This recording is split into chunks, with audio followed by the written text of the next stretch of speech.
Welcome to the final round of the Fide World Cup 2023, and today will be the first game of the finals between Magnus Carlsen versus Praggnanandhaa, and also for the third place, Fabiano Caruana versus Abbasov Nijat. And we already have, again, Irina Crash on the studio with me. And what is your take about today's matches, Irina? Well, I think the chess world is very excited to see Prague take on Magnus. This was the only way they could meet in this tournament at the very end. He mentions that in his interview. The way he's been playing, beating the world's number 2 and 3, it definitely feels like this is going to be a very anticipated matchup to see, if he can just keep going with this run. Right, and create some big problems for the world number 1. Yeah, exactly. And Praggnanandhaa is the number 3, the third youngest actually, to be in the final after Bobby Fischer and Magnus Carlsen. Oh, wow. I mean, in the candidate. Yeah, so by advancing to the final, Praggnanandhaa secured the spot for the candidates, and he's going to be the third youngest in the candidates. Yeah, he said that he was happy that he managed to get it without any doubts, right? So that because if he was fourth, exactly, then he would still have to wait until December and January, to get the confirmation. Yes, and well, it's definitely a very big day for the Indian chess fans as well. Yeah, to see an 18-year-old Praggnanandhaa in the final facing world number 1 Magnus Carlsen, one of the greatest players all of time.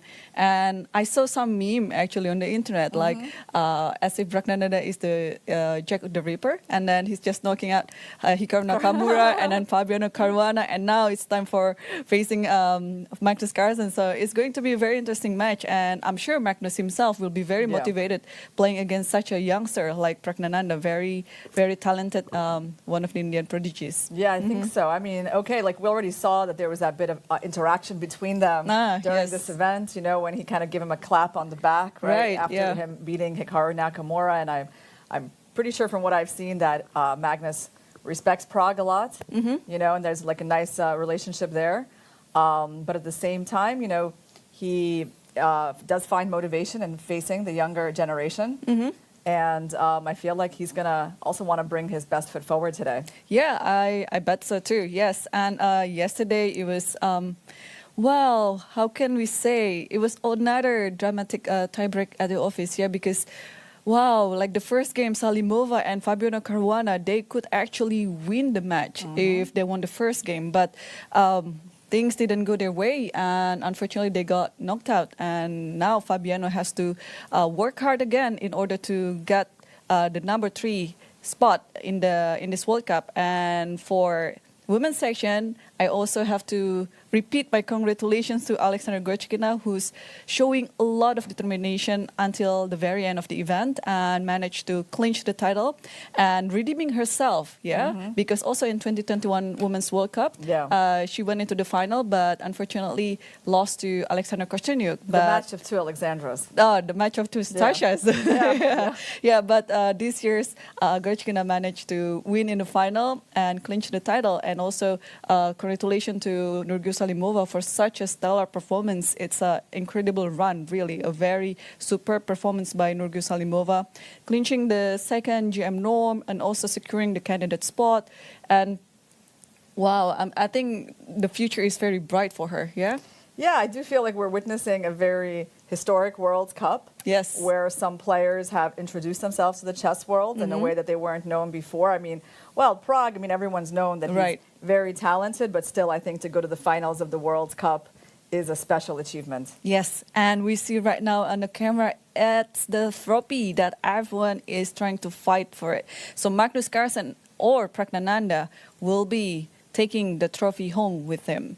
And we see Praggnanandhaa already arrive on the board. We are about 2 minutes away from the start of the game. And I don't know how many chess fans are gathering today, but seeing from the screen right now, there are a lot of chess fans out there also pretty much cheering for Nijat, Has Prague always had those sponsor names on his jacket, or has he added some new ones as he got to the final? I don't know. I did never notice that on his jacket before. I think after this, his jacket will be full of the sponsor's logo. Yeah. Which is a very good thing. I'm very happy to see that chess players receive lots of support, lots of sponsorship as well, so that they can be a better player. Yep. And Magnus, as usual, he might not be late, but he will be a bit later than his opponent. Yeah, he likes to come in at the last minute. Yep. Well, you know, what's interesting in the match between Abbasov and Caruana, right? It's an interesting match, but it feels a little bit irrelevant, right?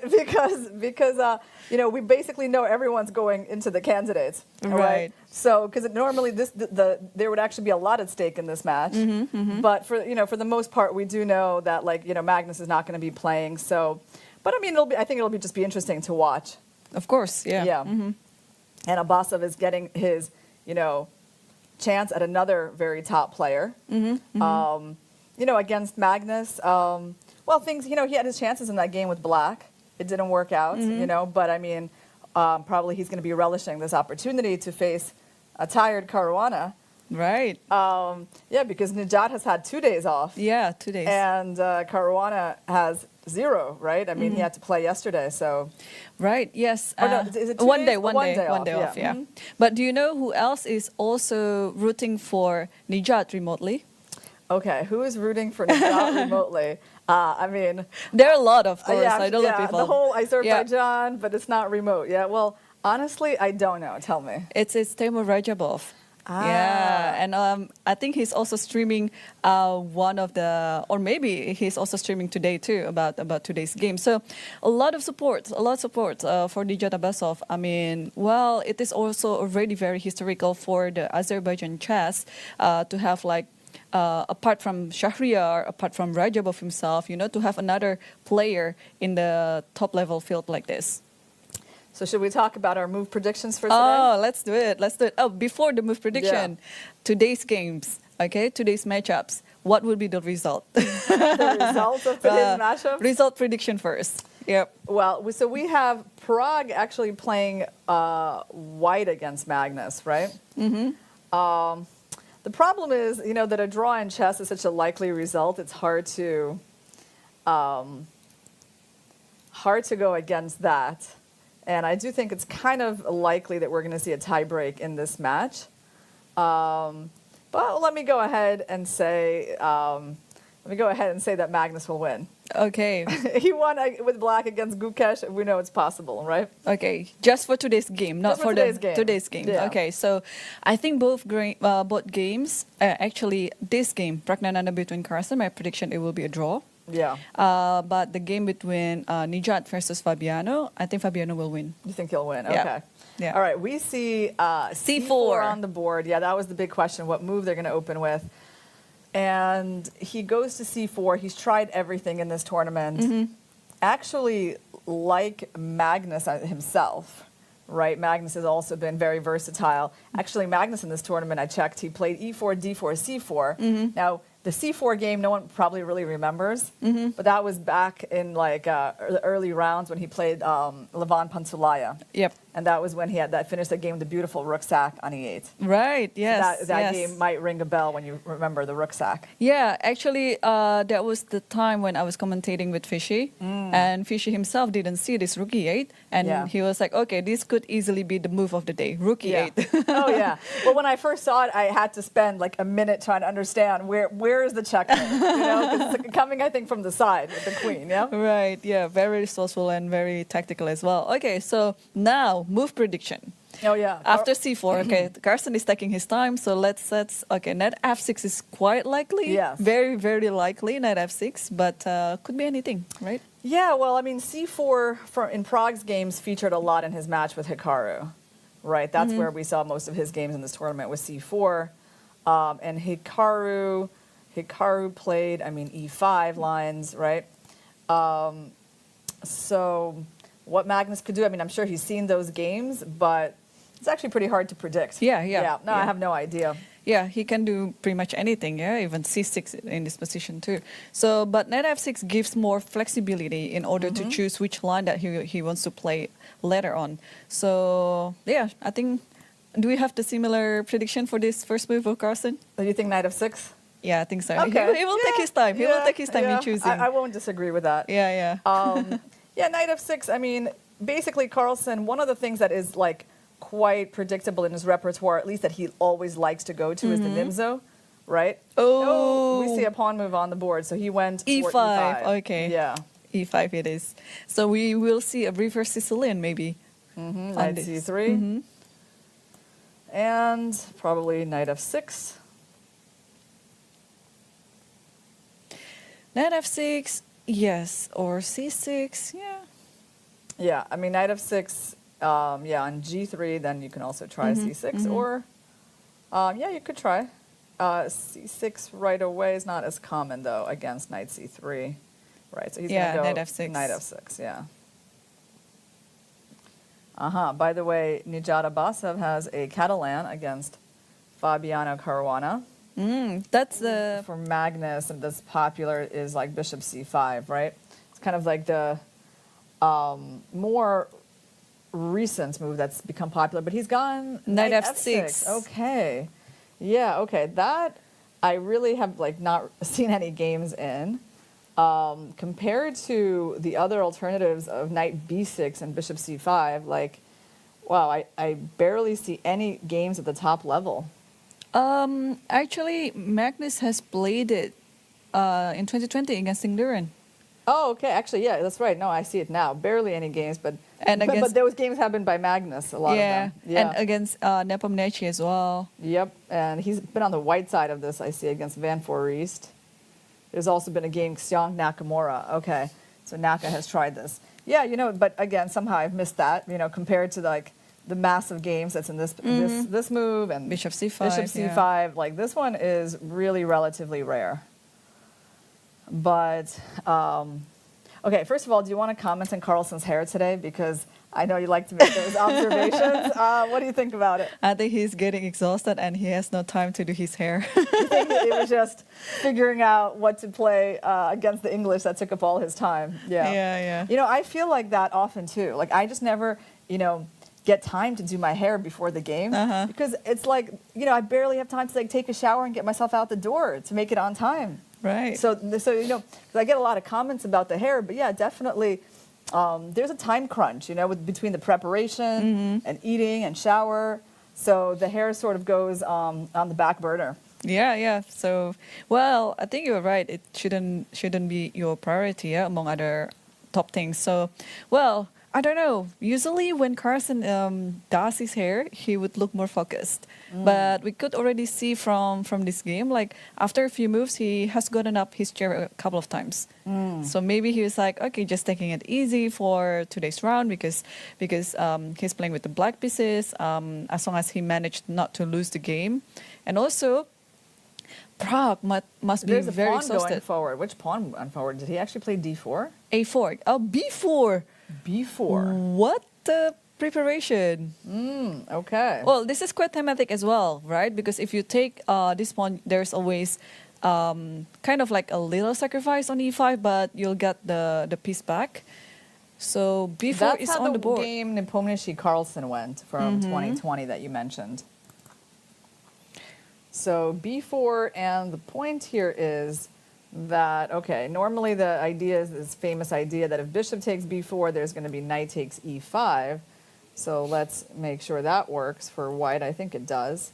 Knight takes e5, and the point is that if knight takes, queen a4 check is winning back the piece. You gave up a b pawn in order to win an e pawn. It's a good trade, and you can't save this bishop because on that move, this bishop would capture the knight, and then you would capture that bishop. So that's the idea. Yeah, b4 is very common in a lot of these English openings. Obviously, you don't want to take it with the knight because, again, you lose that pawn, and the center pawn is more valuable. Yep. And on his game against Nepomniachtchi, Carlsen played a6. He played a6, yeah, Yep. very understandable. You know, but it seems like they move e4 is actually possible here. I see the engine is offering that move, which is a little bit of a mystery to me because ultimately it's like a trade of the e pawn for the b pawn.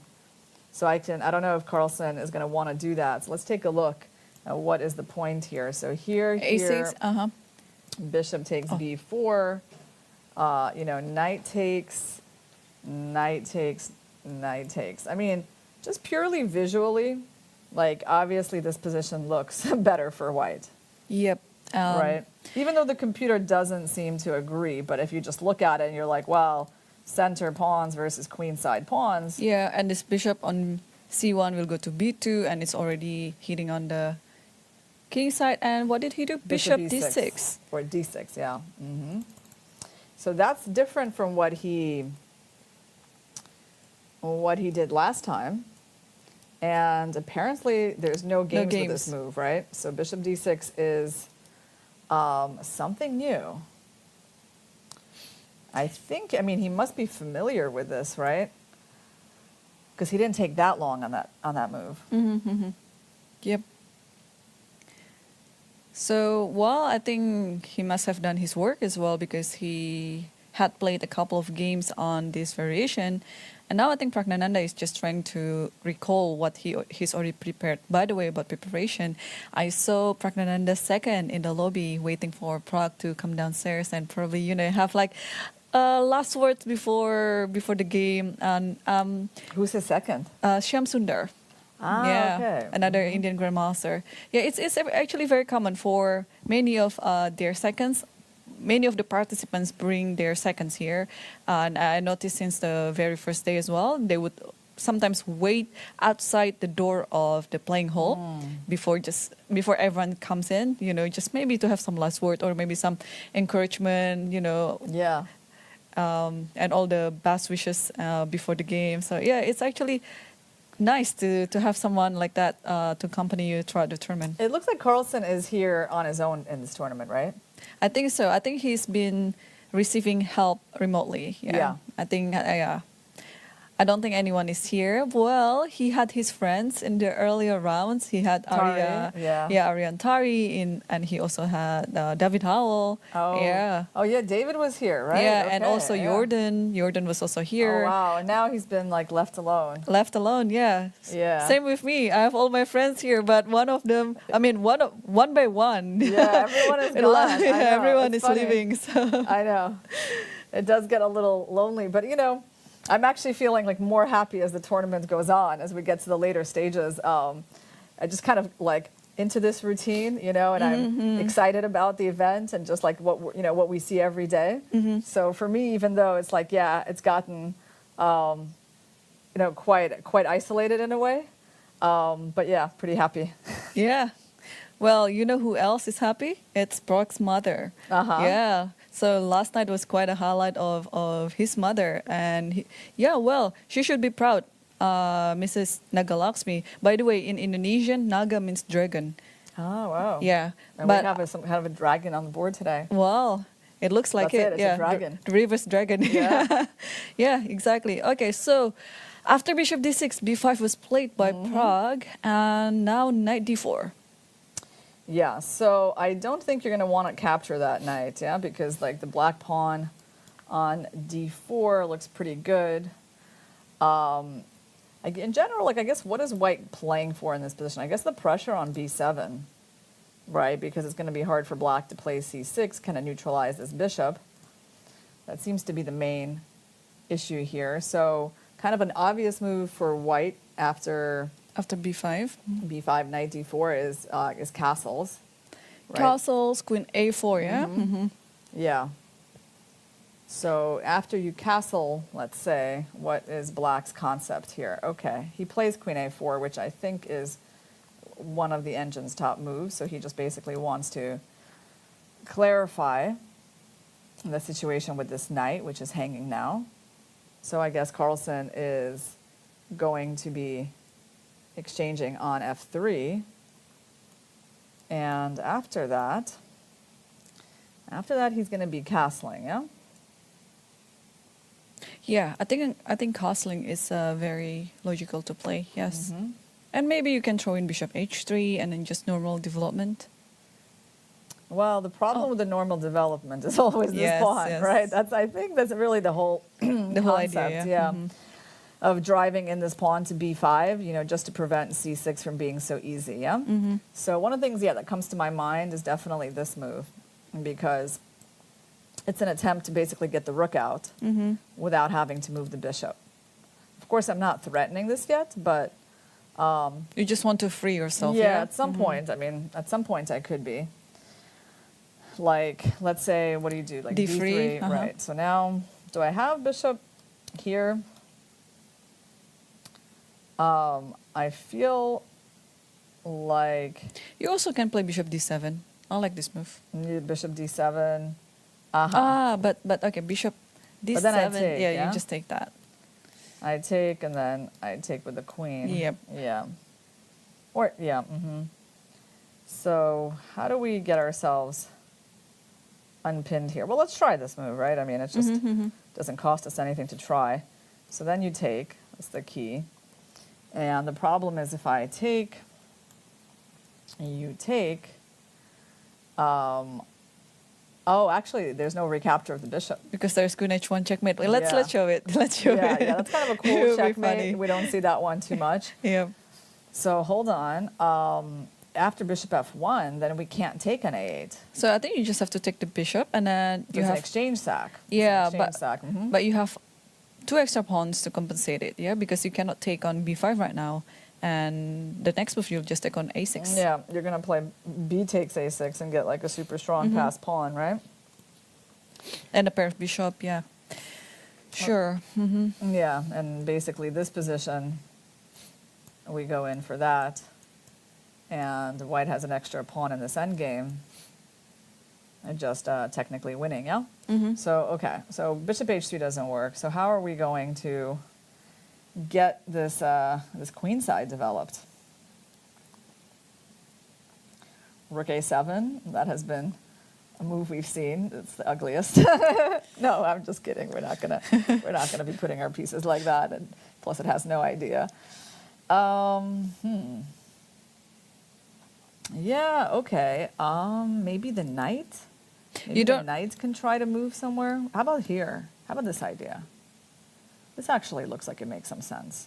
I mean, maybe it's not good, but like at least there's a point to it, right? I mean, I know you have knight d5. Maybe you'll try that. But let's try this move. Yep. Yeah. Yeah, this looks okay. And I want to go knight b6, and then I'll be free to move my b pawn, my a pawn. So here I would look at 2 moves for white. I would look at that, and I would look at that. And both of them try to control that square. I think if you play bishop e3, I can just play knight b6 or knight c5. Knight c5. But knight c5, yeah, knight c5 is good. Yeah, that's true. Then I basically have to get off these squares, right? I have to like go back. And now you can choose not to take or not to take on b5. There's a very interesting move like this. Because I can try to put another knight on d4. Look at that, the knight from f6.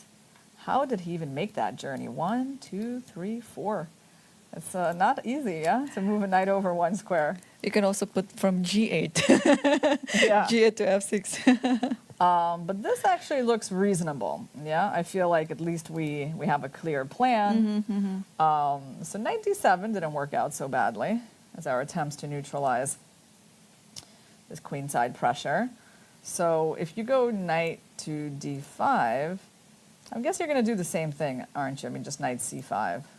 Yeah, and then we even have like more of a problem with this pawn. Right, yes. Yeah, you might just lose the pawn. So, yeah, I can see the game going in this direction, but Carlsen, he's still thinking after queen a4. Like, he hasn't even been convinced that he needs to make that trade yet on f3. So let's see what else he's considering. Well, that knight is currently under attack, right? White wants to take it immediately. Yeah, or maybe moving the knight back. There's moving the knight back. There's a move that I kind of feel very doubtful about, just strategically. But I mean, let's just show people like why this is not good. I think it's not great because it's not like completely ridiculous. But the point is, you just take and then you bring the knight back, and I think strategically white is better because they've got the center pawn versus the queenside pawns, and it's just a nice structure. I think you can even throw in now knight b5. We can continue. You want to go immediately after this bishop. Yeah, maybe even get your bishop here. Yeah, stop him from castling. Yeah. So that doesn't work. So what else can Magnus do? He's still thinking. So he can move this knight somewhere. How about knight there? Knight e6. Okay, knight e6. Yeah. Yeah, this actually seems quite possible as well. Yeah, you want to put it on c5. Yeah, you want to put it on c5. Yeah. So knight takes f3 is by no means the only move for black. Yep. So black has a few options here. I mean, here he kind of keeps the knight blocking the bishop for now. Right. Okay, so still, I'm just curious, whenever there is this stage happening on the board, it's like this transition between, from the opening to the middle game. I just want to know, like, until which point does the preparation of these players stop, Yeah. We got to get them in the studio to ask these questions. Right. All right, so knight e6. Let's carry on with a few more moves, right? So you want to go knight c5. I mean, this is not too big of an idea. I'll have like knight d4. All right, let's just castle. Castle or knight c5? I like castle. Okay. So now, I mean, bishop b2 is my most obvious. d3 as well. d3. And there's some kind of a d4 move. But if you go e4, I guess I'm going to go knight e5. Pretty good. I have to calculate pawn takes, knight takes, bishop g3, knight e6. Seems to work. I mean, it seems like I can also do this move. But I would, okay, let's just go, I don't know, let's go bishop b2. Let's keep it simple. Okay, let's play knight c5.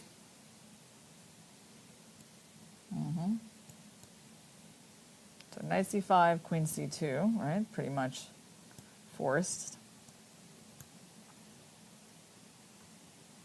But then, yeah, then I have these ideas of here, and white could be like strategically better, right? So maybe in this position, this move a6 is important. a6, and actually, when he keeps the knight here, then you have bishop d7. It's actually easier to play bishop d7 in this position. Right, yeah, just normal development. Yeah, well, good news for Magnus is he has a few strategies or plans to carry out on this position. So I think that is why he's currently thinking right now. Yeah, I thought you were going to say good news for Magnus is that he's got a lot more hair than Pragg. Well, I think his hair is just longer. I'm just wondering if Pragg has longer hair. Like, what would it be like? Would it be like what Magnus has, or he had different style? All different style. Yeah. Gukesh is similar. Yeah, Gukesh has similar style to Magnus. All right. Yeah, it's funny because I know Magnus's hair gets a lot of attention, especially like in the recent years. Yes. And I kind of sympathize with that because, I'm a little bit like that too. I don't really pay a lot of attention to these things. Kind of don't mind the messy hair. So yeah, let's take a look. Fireworks yet. So we had queen a4, and Magnus, after a think, decided to trade the knights. It's the most natural. And then he castled, played a6, just like we thought about. Oh, d3. Wait, is this... Oh, no, sorry. No, that's our analysis. He just played a6. Right. No, we don't have a move yet by Pragg. Actually, he just played something. So what did he do? d3. Oh, he did play d3. Yeah, so we predicted the whole thing. Yeah, we predicted that. And then what did Magnus do? Because he played something kind of instantly. h6. h6, yeah. Yeah, just solving with bishop g5. Very good, yeah. We spent some time on this position. We figured out why, bishop h3 wasn't good. And basically we came up in the end with this move knight d7, which we thought was interesting. But Magnus just goes for h6. So he stops bishop g5.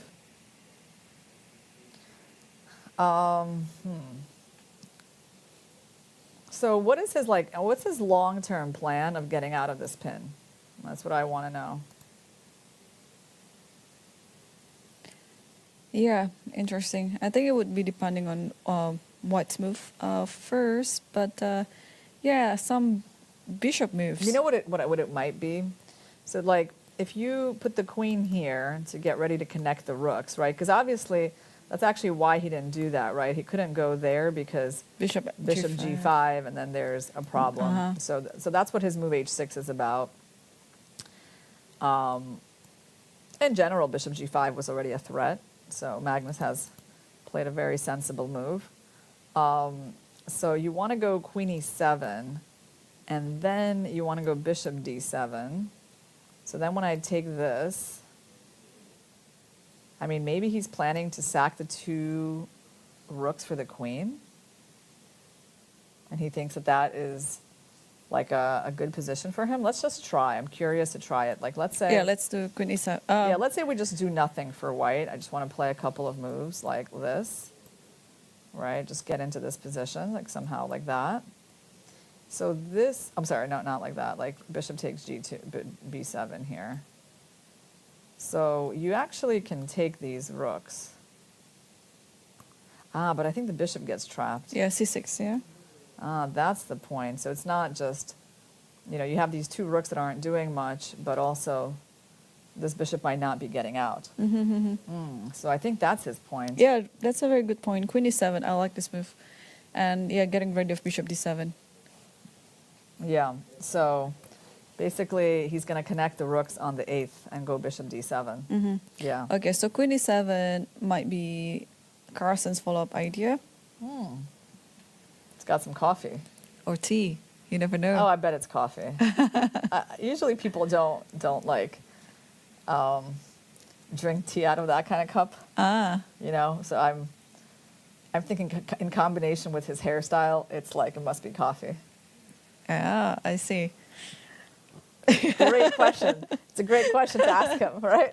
Yeah, Michael, if you're listening to this, yeah, there's we're feeding you more wonderful, deep questions. Yes. So, yeah. Anyway, so H6, this Queen E7 is a very good idea. I like it. And Prague is also having maybe good ideas as well. This bishop can move to B2, put the rook on C1 maybe. All right, let's make a few reasonable moves for Prague, not just move the king around. So where is this bishop going, right? Is it going to E3 or is it going to B2? I mean, okay, let's just try, I mean, because I really feel that he can do either, so let's just try bishop E3. Queen E7. Yeah, so Queen E7. At some points, this queen can move back, and this bishop actually gets caught in a little bit of a problem. But I don't know. Like if I go here, you can take, but then my knight comes in. Your bishop is not able to move. Like this position feels like it could be better for white, actually. You know, sort of. I get the bishop pair. If you place, you can't even play C6 because I take and play bishop C5. I want to play in general A4. Yeah, could be problematic, yeah? Yeah, I mean, we can try to play rook D8 and then C6, and I don't know how bad that position is. Maybe it's solid for black. But still white has the bishop pair. I would still prefer white. So I think Prague has a big choice here, like which way for this bishop to go. And can we show bishop B2 as well? Yeah, let's go bishop B2. Well, you know, Magnus can always go back to the idea that we had mentioned earlier, knight D7. Like what if he goes... What if he goes now, yeah? And knight D7, so if I go queen C2, okay, we're not going to take. We're going to leave that tension. Maybe we should go for this. Protecting the pawn, by the way.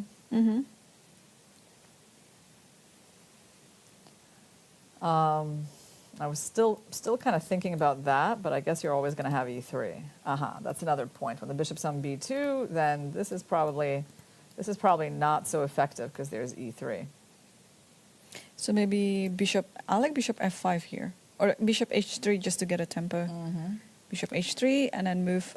Yeah, so like, okay, let me just play some sort of, well, if I go a4, maybe I'm weakening b3. So maybe I should move my rook, yeah, like somewhere here. Okay, so I don't have bishop h3 as a tempo anymore, then I can play bishop f5 here.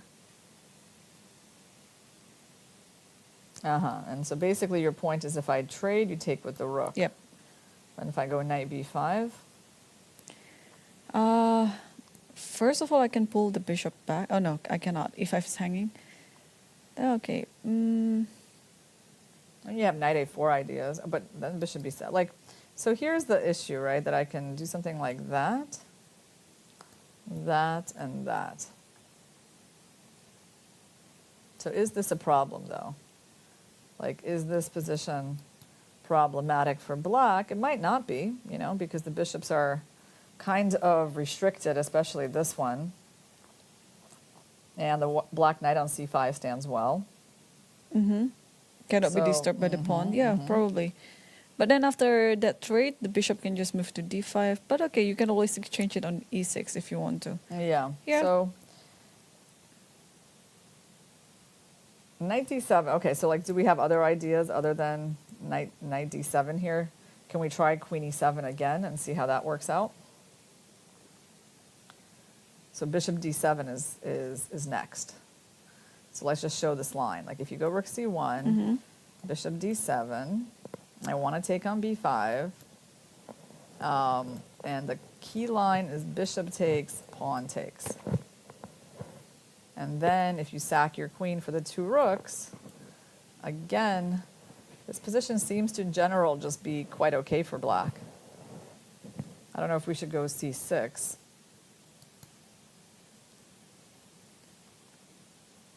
c6 is still the first move that comes to mind, right? Or we want to go after the bishop. Yeah, c6 looks okay. You have to a4, try to use your rook to b4. get in. Yeah. What? Maybe. Knight e4, yeah? Knight b1 is bad. Knight d1 is better. Knight d1, I think. Yeah. Why? Well, not clear yet, but let's see. So my idea was this, and now I can't go after your bishop because this is hanging, yeah? Ah, that's one cute line. Yeah. I think knight b1 is worse. It's because, hang on, so knight b1, yeah? I was thinking that maybe you can just play queen e6 with the idea queen h3, knight g4. And there's some idea like, okay, queen e6, if you take on c6, I think, can you just, you want to do that? We can try to use the knight, you know, to guard things, you know. So, yeah, no, okay, it was quite tricky to see the difference between these moves. There's some kind of move e4 here. Nice. But I think it's just, in general, that, you know, like, white's pieces are not really that well coordinated here, and somehow the queen and these pieces are ready to cooperate well with each other. That's what's going on. But I think that's definitely an idea for Magnus, this bishop, queen e7, bishop d7. But we have a move from Prague. And he did bishop a3. A3. It's not even something we considered. Is that a good idea? Okay. So this one is actually forcing after queen e7 you have to take, yeah? Otherwise bishop a3 doesn't make sense. Yeah, you're saying like after this you're going to have to trade, right? Yeah. And then I can take with my queen probably. But pawn is also possible. Okay, so bishop a3, it's funny because I guess we didn't really see like the strategic necessity of trading that bishop off. So none of our moves were trying to get that bishop off the board. Let's see what Prague's idea is here. There seems to be like a lot of possibilities for black.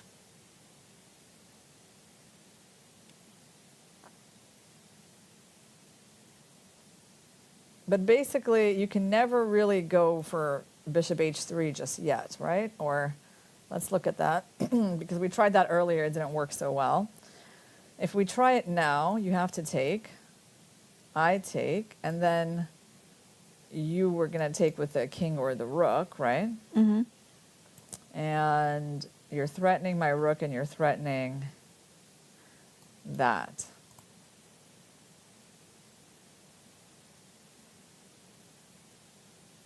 But now I think you can take on b5, yeah? So how is that working? Like here, here, somehow, oh, because I remember when we saw this position, there was a rook on a1 and the bishop was there and we were just winning that pawn. Mm-hmm. And because of these little differences, this, maybe we're not just, you know, winning the pawn because e2 is also hanging. E2, so tactically Magnus can sort of make this work and it just kind of liquidates into a draw, most likely. Right. So even the move bishop h3 is possible.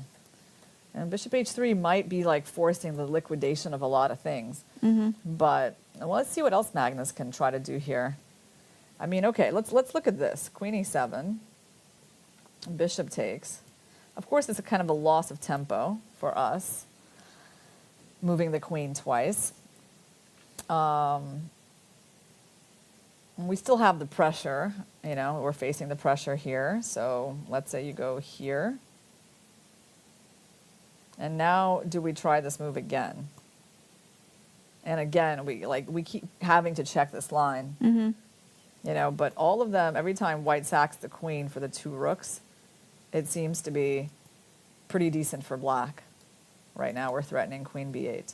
Yeah, I don't think white will be voluntarily going to this line, trading the queen against two rooks like that, because also the position is not certain for white. It was a pretty crazy position, though, you have to say. Like, I mean, probably this is a better version for white than all the ones that we looked at without the dark squared bishops on the board. You know, like, if you look at this, I mean, it's not easy, I think, for a human to, like, make sense of this position. Because the a, like, if you leave, like, look at this line, right? You leave the a, I mean, you leave the a pawn on the board. I mean, who knows? Supported by the rook. But I guess the b pawn is pretty strong as well. Mm-hmm. I mean, that would be a big mess for both of them to try to evaluate. Do you think they'll play some complicated game? Or they will play a very clear game, a very equalish, and then just liquidate everything? Well, I feel like Magnus probably feels like there's room, you know, in this position to try to create something, right? They're definitely, like, it's they've been on their own for probably a few moves at least. And does he just want it to be like a quiet game and a draw with the black pieces? I mean, probably not a scenario that he is against, but I feel like he's probably going to see if this position gives him some room to outplay white. Right. So we are going to take our first break, guys. Yep. Definitely both games are really tense. So far, I don't think anything has been clarified in either Magnus's game with Pragg or Fabi's game with Abasov. In fact, Abasov, I just lost $100,000 on that. He didn't play e5. He didn't play e5. It seems so simple. Okay. Yeah, but we'll come back to that game after this break. But don't go anywhere, because during the break, we will show you the recap video of the Women's World Cup. So stay tuned.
Welcome back, everyone, to the final World Cup 2023 in Baku, Azerbaijan. And today we'll be witnessing the first game of the final between Magnus Carlsen versus Praggnanandhaa, and also the contestation of the third spot between Fabiano Caruana versus Nijat Abbasov. Irina, so we have a few more moves in the game between Fabiano and Abbasov, because in the game between Praggnanandhaa and Carlsen, I think Carlsen is still thinking after the move of Bishop A3, yeah? Yeah, I had time to have my lunch while he's been thinking. Okay. For sure. He is getting the rook out of the pin, but let's try to understand his point. Because, my first question is what happens on that?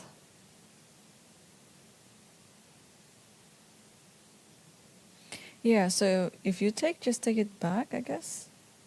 But isn't that just a better structure? Like, how can that be what Carlsen is going for? Like, if he's just going for pawn takes, I would be, I would be surprised, but I would definitely be surprised.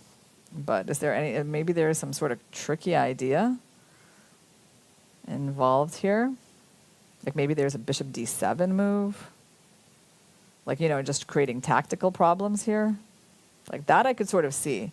Like, the only thing I can see with this move is that, like, there must be some tactical point.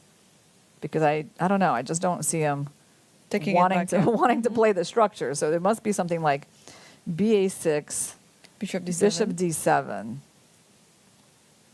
attacking the queen.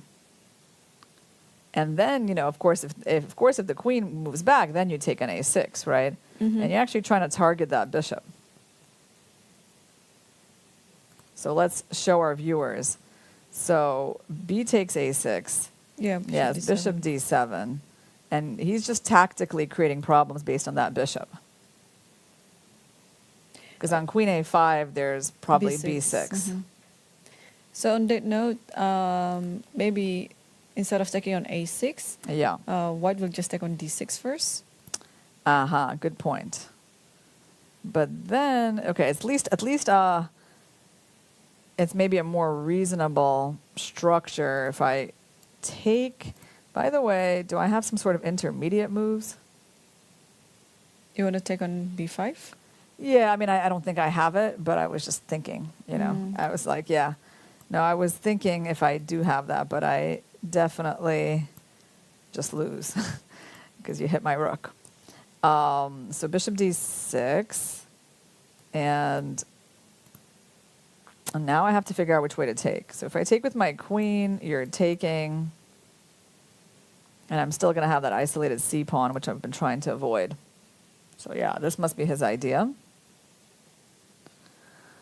Like, I don't love this solution. I don't know. I still feel like white's got a little bit, some initiative on the queen side. But maybe it's not much. But intuitively, I don't love it, Yeah. So, all right, let's see. C takes d6. Just put rook b1 maybe, yeah? Yeah, I guess there's no point b7. taking. Yeah, it's right. Rook a b1 makes sense, yeah. I guess you want to go bishop e6. You want to just kind of play against that pawn, maybe play d5, I guess. But then you might lose this guy. So, okay, let's just try rook a b1. And you're probably going to, I don't know, take on b5 or what? Or bishop b7. Oh, bishop d7. Bishop d7. But bishop d7, I can just pull the queen back to a3, attacking d6 or b4. Or even b3. Yeah, queen b3, there's bishop e6, right? Maybe, no, I think this move is reasonable. Queen a3, yeah.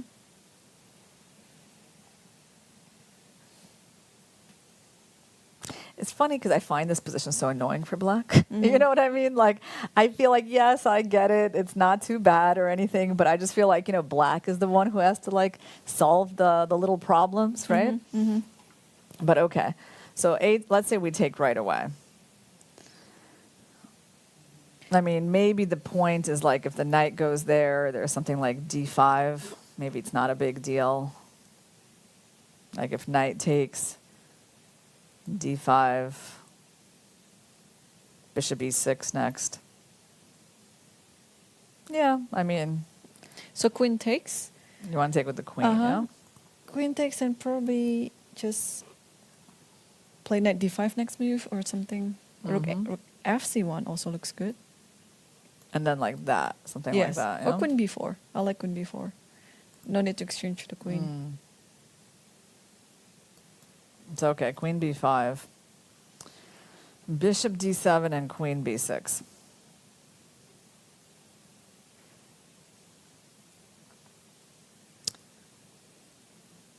Yeah, you know what's interesting? I think it's like the difference between a human perception and like a computer perception. The computer is like not perturbed here at all for black. But as a human, I mean, you are, right? Because like this seems weak, this seems weak. There's obviously like a more active rook than your rook, right? So it's interesting. I mean, maybe Magnus's evaluation is just a lot deeper.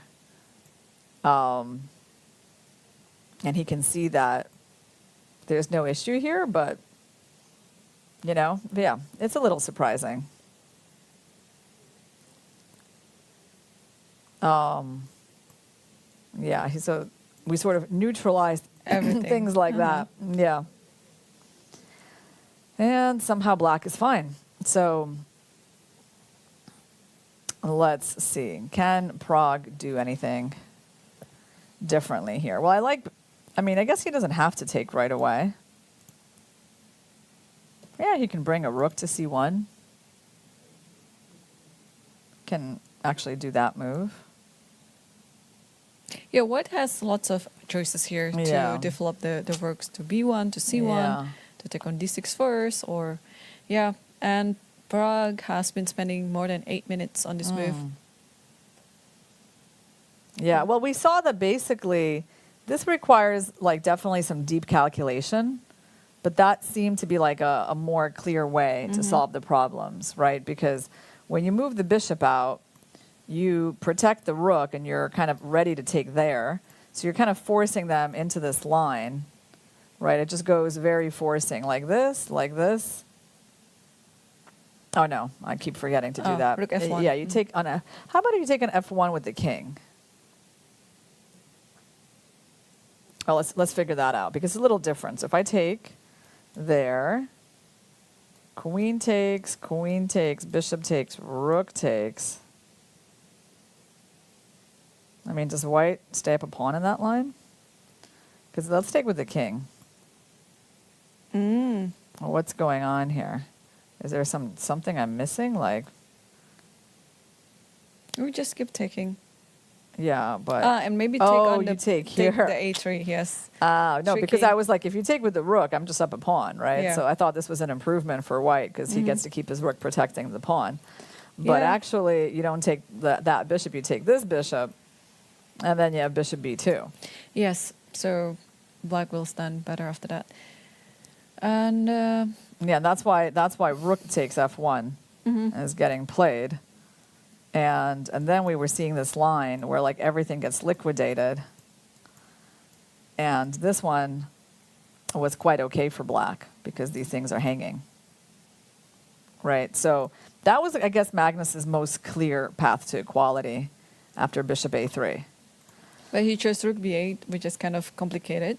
Yeah. Rook b8 is a bit of a concession. And what did we look at knight d7 in this position too, or was that? Oh, we looked at queen e7. Queen e7. We didn't look at knight d7. Yeah, not in this position. Nope, don't think so. Yeah. No, I mean, okay, probably it's not the best, but it's because it's always playable. All right, so he goes for rook b8. Doesn't solve the problem immediately. And when I say the problem, I mean the problem is the pressure on the queen side. Right. You know, the problem is that this bishop is quite strong and that white has space there. And that's what the move bishop h3 was trying to do. It was really trying to force the issue on the queen side. So rook b8 is a bit of a concession. It means that he will have some things to solve. So let's say we try rook fc1. We get out of bishop h3. Now, do you go bishop d7? Do you trade on a3, take on b5, go c6? I mean, it's a lot of moves. Like, okay, this one comes to my mind. How bad is this? I just want to take, you take, I take, really forcing, and then just c6. I mean, it actually feels, solid in a way. Question is, how strong is your knight? I doubt it. It's just like, maybe you can just move to bishop else. Bishop e6, so turn neutral. Yeah, and then I can always protect, yeah? Mm-hmm. Yeah, I also would feel pretty safe, I guess, as black. Mm-hmm. Yeah. But queen c5, isn't there knight d7?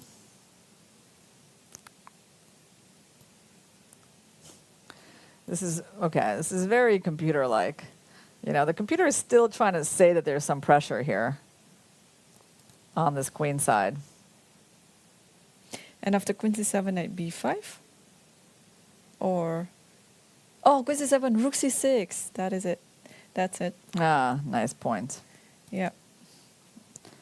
So it just kind of continues, like the line gets crazy because white has to do some crazy things to justify this play, right? They have to take the pawn, get themselves into some sort of pin, then, hope this works out, right? It's not. I mean, yeah, it can get very sharp here. What if I take? Are you just going bishop d5 and black is down 2 pawns? But the problem is with the knight, and now you have to protect it. Rook Yeah, b1. yeah, and it's okay. I mean, I don't think we're going to be seeing stuff like this because it just seems so crazy from both sides, for it to be entering this stuff. But I mean, it kind of feels like. Black is risking more. Yeah, down 2 pawns. Knight b4. Wow. Might be before you're trying to win the knight. I mean, look at this line. How is black supposed to enter A3? lines like this? Yeah. And then I give it up for 1. Then we're in some rook end game. Look, here we go. We've analyzed it down to a forced rook end game. And now we can start, Takes and then... going for, this stuff. I don't know. Did I do it the best way? Maybe not. Oh, it's interesting that...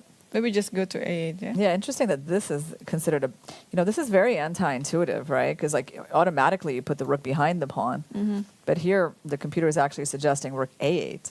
Mm-hmm. Because the rook cannot be behind the pawn, that's different. If in this position the rook was on c2, then maybe it's not a very good move. But now the rook has to protect it on the third rank. But this is still quite instructive that he thinks that the chances to hold this are better. Letting the rook be on the side. And he thinks this is a better defense than this, which for me is news. I don't know, because they both seem kind of possible, right? Well, for this, I think it's quite thematic. You just have to put the rook on e3 and then bring the king out. That is why I think you have to have the rook on the other side of the board. So rook c3, and then I'll play rook e3. So you want to go rook e3, rook c3. Rook c3. So if you attack my a3 and e2, I'll put my rook on e3, and then I'll move the king out to f3 and so on. So you plan to put your rook here, and then move out your king towards this. Yep.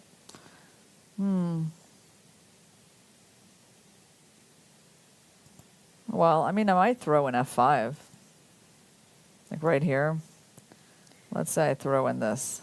Yes, but now f5 is another weakness. So I'll play rook e3 right away, and if you take my a3, I also have 2 pawns.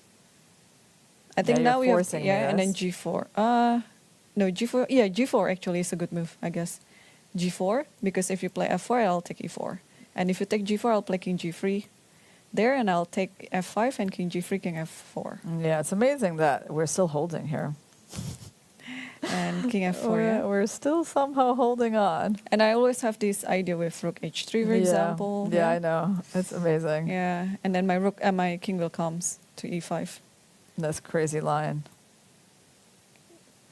where I'm still like not losing. Wow. I know, right? Yeah, but this looks already very scary. I agree. Okay, well, I think people probably are wondering, how did they get to this rook endgame? It's very deep analysis. Too deep. Yeah. All right, let's go back. But let's try to explain this position, yeah? So, well, basically, it's quite clear, yeah? White's area of play is the queen side. We're trying to pressure these pawns. And therefore, this is a quite logical move. Yep. Right? So we started with this, and then it went on. And he actually did make the trade on d6 first, which we talked about as well. So we're expecting the queen... actually, we're expecting the c-pawn to capture here. Yeah, c-pawn. The c-pawn. Because if the queen captures, the problem with that is that, well, I mean, at least I thought the problem was something like this. And, you know, basically leaving black with that isolated pawn would be quite unpleasant for the long run. So Magnus changes the pawn structure. At least he's not going to have an isolated pawn in the case of that trade. But still, you know, the queen is a little bit annoying on a4. And, yeah, you know, white's pieces, of course, are like more active here. Right, so this is really about black neutralizing things. Actually, here's the other thing I want to say. Why I don't love this move is because it's obvious that he can't play for a win from this position. Like, he's not thinking about playing for a win from here. He's just trying to equalize. So if that was the goal, then, okay, then bishop h3 did the job in a more direct way. Right, so it wasn't like... you know, he was able to create something interesting to keep the game going. Like, I actually think this is pretty simple, you know, obviously for white to play. And black's chances of winning this are, well, they're low, you know. So he's still, I think, in the mode, like, where's the equality? You know, and he might get it, yeah, because, again, the engine doesn't see a problem here, but I feel like there's still, the next few moves are going to be important. Yeah. So what do you think will be Praggnanandhaa's move here? Prag's move, yeah? Okay, so, well, there's only a couple of options that make any sense, right? So there's rook c1, like rook b1. Rook b1 threatens to take. So probably there's like bishop d7, right? If you go here, probably bishop d7. But every time you play bishop d7, this pawn hangs. And we kind of looks at that, right? These types of ideas. Yeah. And then you can defend things like that. Wow. I know, wow, right? Right, wow, because it's just not the most obvious. Right. And somehow you hold on. But it's like it feels unpleasant. You know? It feels like we need all the accuracy, you know, to like not let things go wrong as black. So yeah, I don't know. It just wasn't not my cup of tea, this position for black. Probably here rook fc8, yeah? Yeah, but look at this line. Okay. Here I just see something the computer is giving as like rook here, and they were allowing this. Like, who would allow that? Right? I mean, it just seems crazy, even like looking at rook c5. Okay, maybe this is more normal. And you cannot play bishop c6 here because of queen d6. Or maybe you can. There's rook d8. Oh, wow.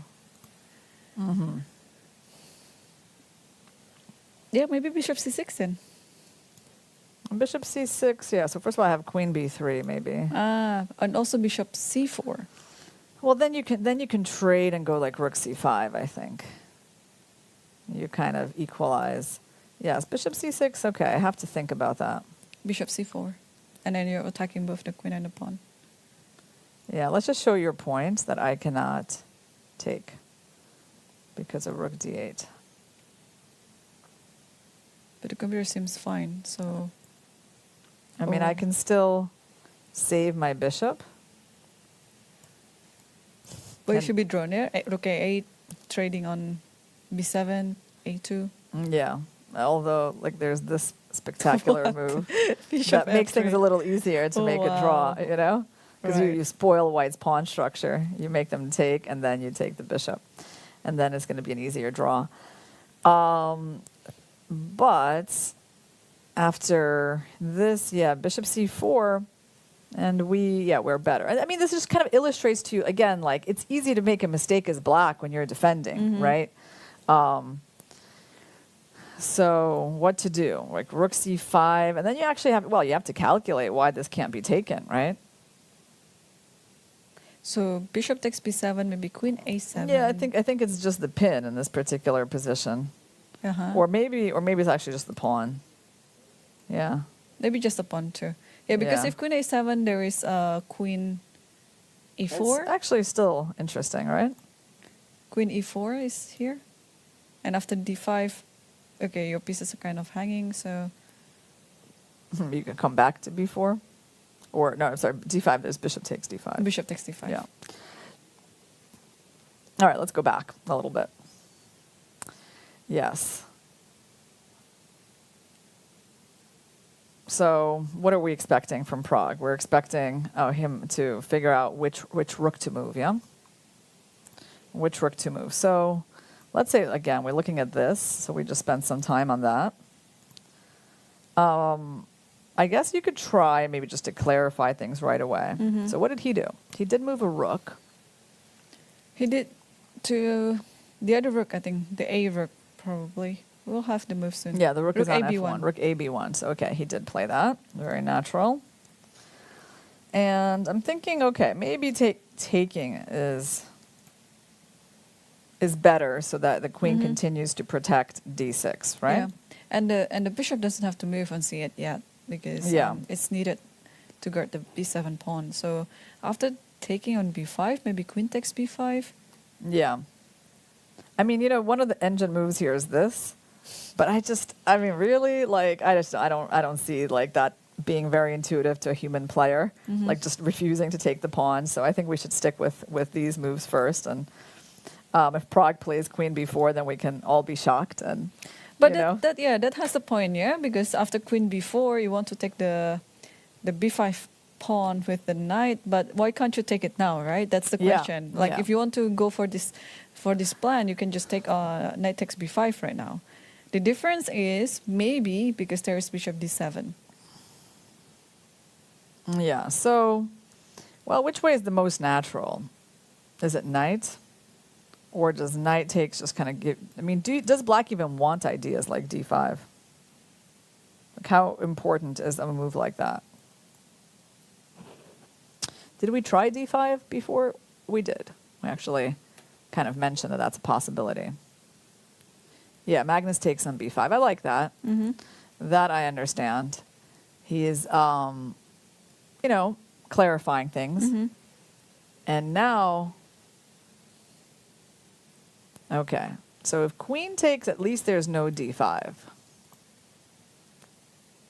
But then there is this idea. And there was something a little bit strange here. Yeah, very important, tempo. That's the thing. Like, after this queen trade, this was very important, the attack on the c3 knight. Because otherwise you can't get your bishop c6 in.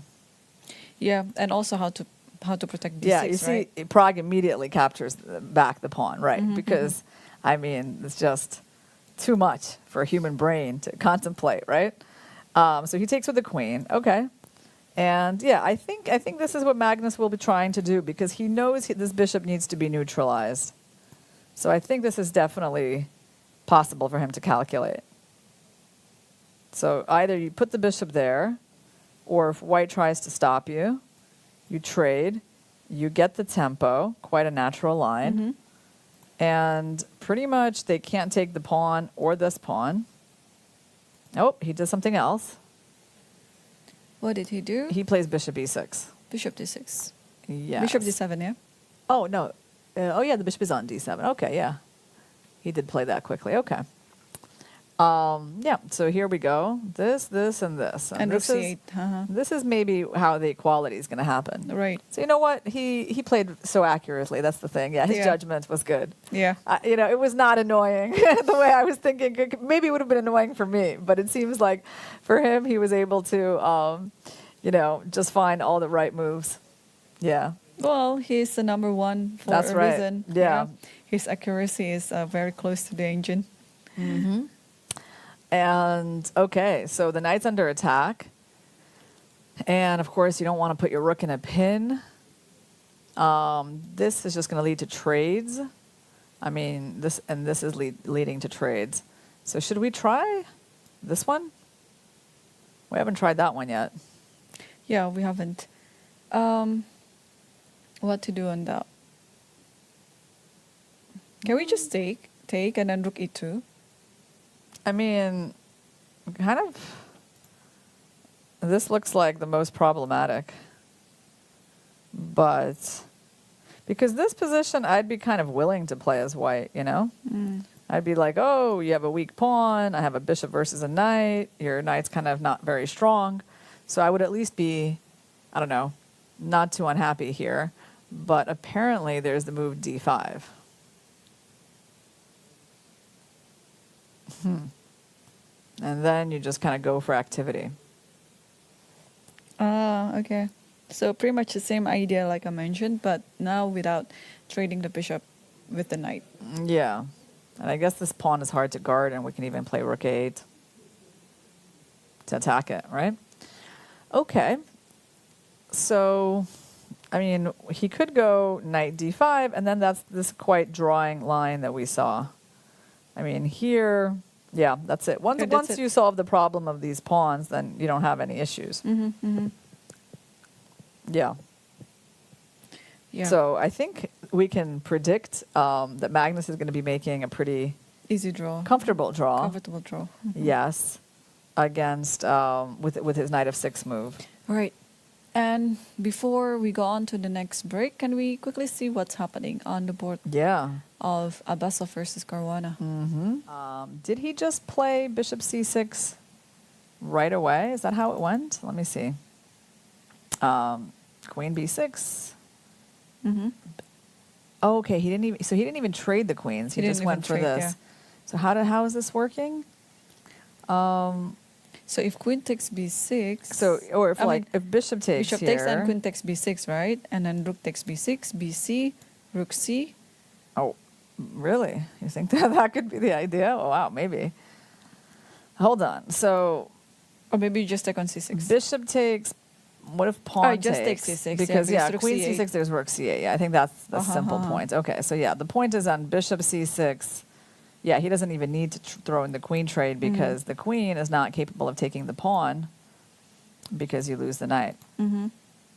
Yeah. So in that case, yeah, there was really actually no need for this line with queen b6, rook c8.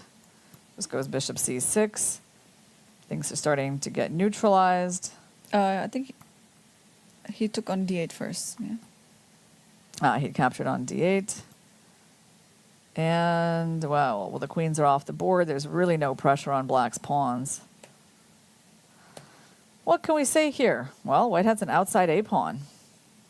But it's not a lot. It's not a lot, yeah.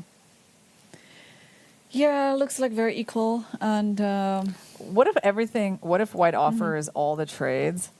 Should black, I mean, I would think this is fine. I don't really think this outside A pawn and the knight endgame is a big deal, right? So I think probably you just come in. Because the center is very strong, right? A4, king e7, a5, king d7, a6, king c7, a7, just king in d7. time. Yeah, so I mean, obviously we could also use our knight, but like my point was just to show you that we could also just use our king, to reach the pawn. So yeah, I don't think that this pawn is that big of a deal.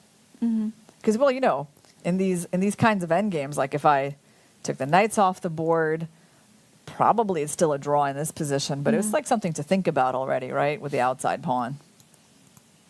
But I think with the knights, yeah, it should be quite drawish. So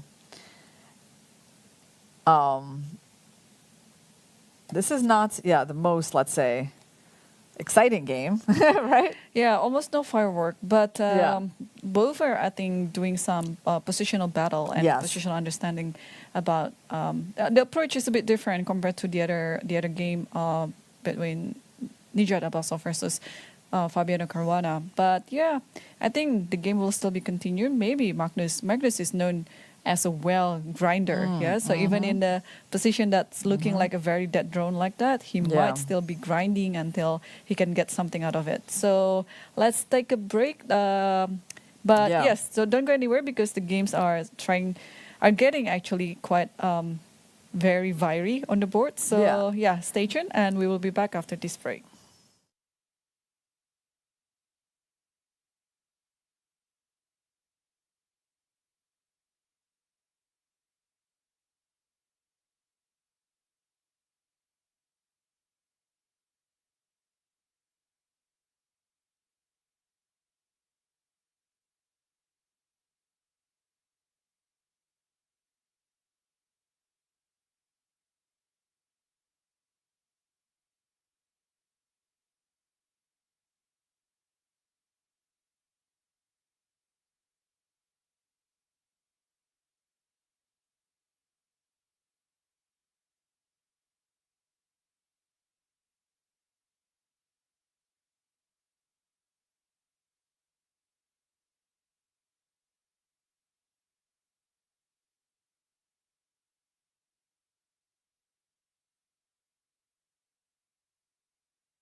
Yeah, welcome back everyone into the third hour of the finals in the World Cup 2023. And will it be Magnus Carlsen or Praggnanandhaa who's going to get the title and the trophy of the World Cup this year?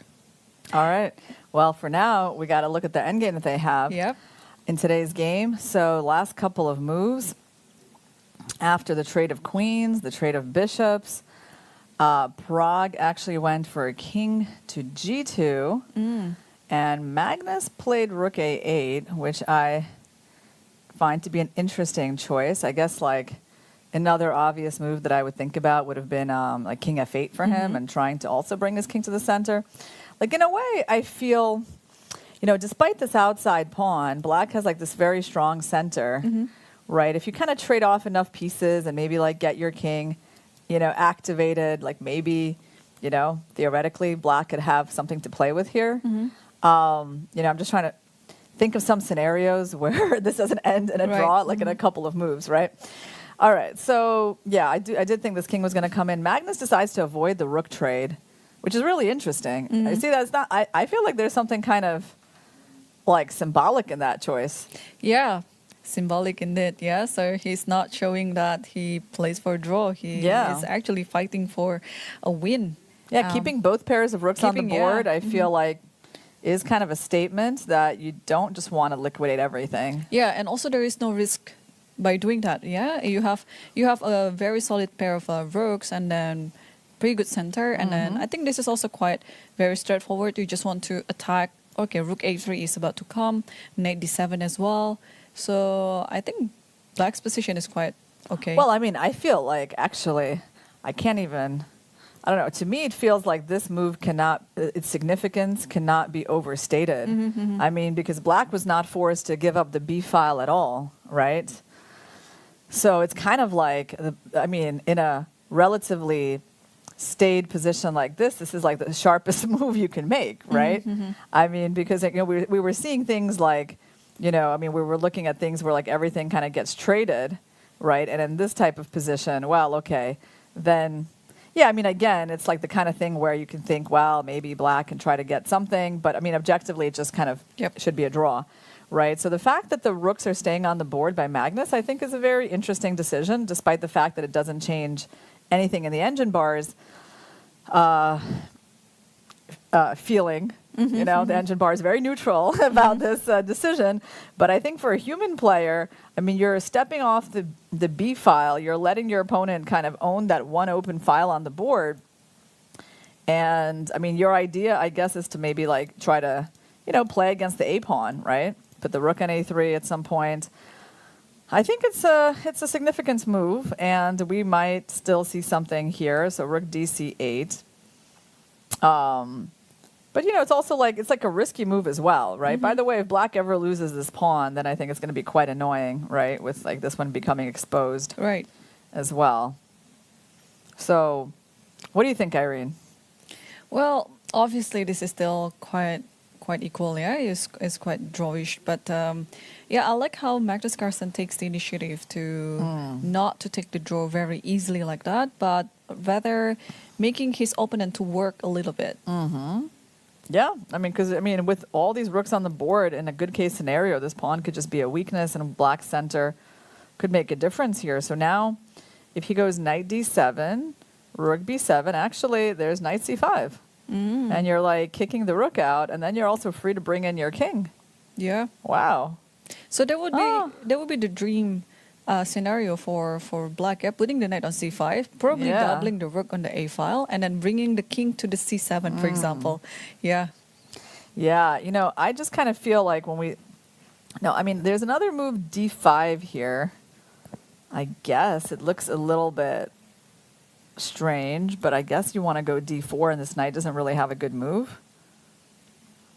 You know, and positionally speaking, this move is not attractive, right? Because it creates the backwards pawn. But given that I don't actually have either of those moves, like, it could be something to think about as well. So, actually, some nice choices for Magnus. And I guess seeing this position, ooh, and he went for d5. D5. Wow.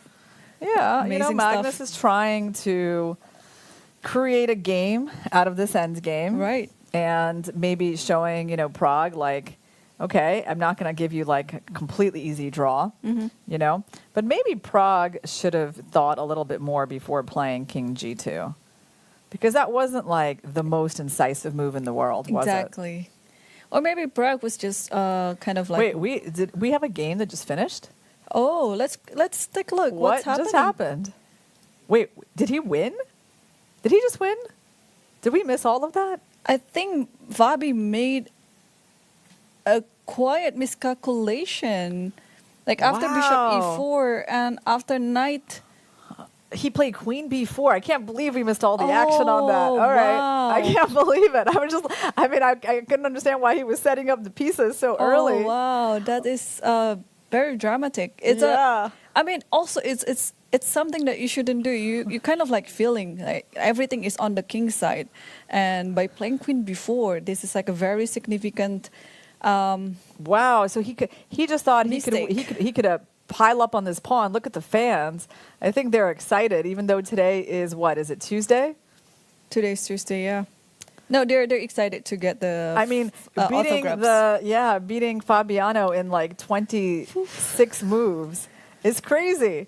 I can't believe it. Okay, so hold on. He attacked the pawn, and he thought White didn't really have a good way to guard it, but White just took the knight on H7 that never should have been there. Remember that knight? Yep. And then he just comes in, and then Fabi realizes like, oops, there's a fork. And there is knight G5 as well. Yeah. Any sort of fork, by the way. Yeah, that's painful. So I mean, basically, wow. I mean, he can't even take the pawn. His knight is far away. Who's protecting this king? Who's protecting against this threat? White has like made a choice here to just win the game. Well, let's just show like the basic point. So on this move, which win do we prefer? Which one do we like? F6, maybe. I mean, this one is kind of cool. That is also knight G5. Because you're basically going to get that. Yeah, and on this, you get that. And if you take me, I just get a checkmate. So it's like, I mean, White is really for having a choice here. I mean, you can go knight G5. I mean, you can just take, obviously. Yeah, queen takes. I mean, you can take here, but this is the boring way to win. There is one idea though, like instead of taking, yes, and knight F6. Yeah. Knight F6, if GF, okay, you can just take the queen, right? So you have to play king H8. Uh-huh. Okay, trying to follow your thoughts here. I was thinking to take on G7, but now I'm thinking again, it doesn't work. Yeah, you don't really, what were you trying to do? Trying to make your queen jump over, or? No, queen G3, but then there's king, no, it doesn't work. Ah, I see. I see what you were trying to do. You were trying to say that I can't take your queen because there's a cool checkmate, and if I take, king will just the king runs, but okay. But I think knight G5, is very convincing, because knight G5 you have to go king H8, then I take knight with F7, check, and then this is just ugly. Yeah, then can I even go back? Maybe I can't go back, though. I wanted to try to take another pawn in the same way. But, you know what? I can just take here. I think that's good. Yeah, that's it. It's game over. All right. So, poor Fabi. So he went back. Oh, my gosh. I didn't believe that it ended like this. And this is the end. And the final move is the beautiful F5. Now, let's figure out why this is the end. I have a feeling it has something to do with that. Any moves, actually. You also are serving this knight G5 as well. Like, yeah. But, of course, the direct attack is rook G7. Well, the point is, like, if they take you, then it's rook G7, right? Oh, there's also this. There's even a queen sack win. Damn. Yeah, look at that. This is too good. This is too good. This is so beautiful, right? I mean, I actually like this one. Yeah, this one is the best. This one is not as cool.